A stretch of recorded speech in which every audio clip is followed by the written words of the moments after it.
Imagine um homem simples, sem riqueza, sem fama, sem influência, mas que carregava algo que mudaria a vida de milhares de pessoas. Agora imagine esse homem atravessando países, enfrentando doenças, dificuldades e um chamado que parecia impossível de ignorar. Foi em março de 1910 que Luigi Francescon pisou em solo brasileiro pela primeira vez. Sem recursos, mas movido por uma promessa espiritual, ele começou uma obra que transformaria o cenário religioso do país. E foi assim que nasceu uma das maiores igrejas do Brasil. Hoje, você vai conhecer a história que poucos contam, a verdadeira origem da congregação cristã no Brasil. Uma história marcada por fé, mistério e destino. Acompanhe conosco essa jornada de milagres. Tudo começa com um homem chamado Louis Francescon, nascido na Itália, no ano de 1866. Ele era apenas mais um entre milhares, mas sua vida mudaria completamente após emigrar para os Estados Unidos. Assim como muitos imigrantes, ele buscava uma vida melhor, mas encontrou algo muito maior. Nos Estados Unidos, ele teve contato com movimentos cristãos que pregavam uma fé mais intensa, mais viva, mais espiritual. Não era apenas religião, era experiência com Deus. E foi ali que Francescon começou a viver algo que ele acreditava ser um chamado divino. Durante sua caminhada espiritual, Francescon passou a acreditar que Deus o havia escolhido para uma missão. Mas não seria fácil. Ele enfrentou rejeição, dúvidas e até perseguições religiosas. Muitos não aceitavam suas ideias, mas algo dentro dele dizia: continue. E foi nesse momento que surge um dos maiores pontos de virada da história. Francescon afirma ter recebido uma revelação, um chamado direto para levar a palavra de Deus para outros povos. E um desses destinos era o Brasil, no início do século XX. O Brasil era um país em desenvolvimento, cheio de desafios e com pouca diversidade religiosa fora do catolicismo tradicional. Mas em 1910, Louis Francescon chega ao Brasil, sem estrutura, sem seguidores, sem garantias, apenas com fé. Ele começou sua missão entre imigrantes italianos no interior de São Paulo. Pessoas simples, trabalhadores, muitos deles enfrentando dificuldades. E foi nesse cenário humilde que algo começou a acontecer.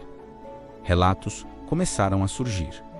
Pessoas diziam ter sido curadas. Outras afirmavam sentir uma presença divina. E muitos começaram a se reunir. Não em templos luxuosos, mas em casas simples. Era um nascimento de algo novo. Algo diferente de tudo que já existia no Brasil. Não havia placas, não havia marketing, não havia dinheiro envolvido, apenas fé. A igreja começou a crescer, mas de forma diferente, sem propaganda, sem campanhas. Tudo acontecia no boca a boca. Uma pessoa contava para outra, e outra, e outra, e assim, lentamente. A congregação cristã no Brasil foi se espalhando, principalmente entre pessoas humildes, que encontravam ali esperança, consolo e um sentido para suas vidas. Algo que chamava muita atenção, e ainda chama até hoje, era a forma como a igreja funcionava, sem líderes com salários, sem cobrança de dízimos obrigatórios, sem luxo, tudo era simples. E isso gerava curiosidade, mas também críticas. Muitos não entendiam como uma igreja poderia crescer sem dinheiro, sem marketing, sem estrutura tradicional. A resposta estava na fé. Para os membros, tudo era guiado por Deus. As decisões, os cultos, as direções, tudo era espiritual. Isso criava uma conexão muito forte entre as pessoas, uma sensação de pertencimento, de propósito e principalmente de esperança. Mas nem tudo foi fácil. a igreja enfrentou críticas, preconceito religioso e até perseguições. Muitos não aceitavam aquele novo movimento. Chamavam de estranho, de exagerado, de diferente demais. Mas mesmo assim, a igreja continuou crescendo, porque havia algo maior sustentando tudo isso: a fé das pessoas. Com o passar dos anos, a congregação cristã no Brasil começou a se expandir de São Paulo para outros estados e depois para todo o país, sem campanhas publicitárias, sem redes sociais, sem estratégias modernas, apenas pessoas compartilhando experiências, compartilhando fé.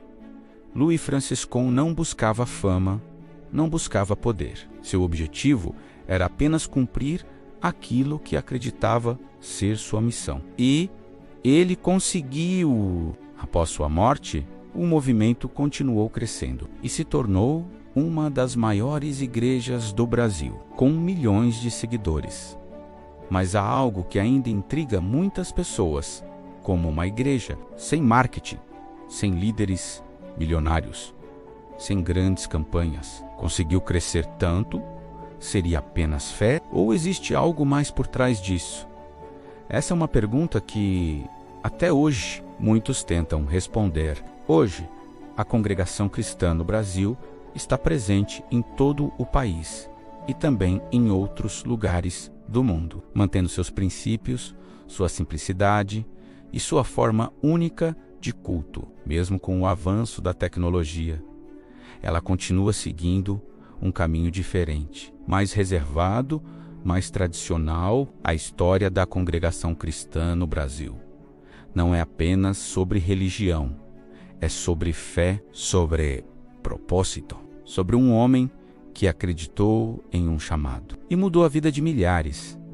E talvez a maior pergunta não seja como tudo começou, mas sim, por que continua crescendo até hoje? Se você gosta de histórias como essa, mistérios, curiosidades e histórias reais que parecem inacreditáveis, se inscreva no canal, porque aqui você vai descobrir coisas que ninguém te conta.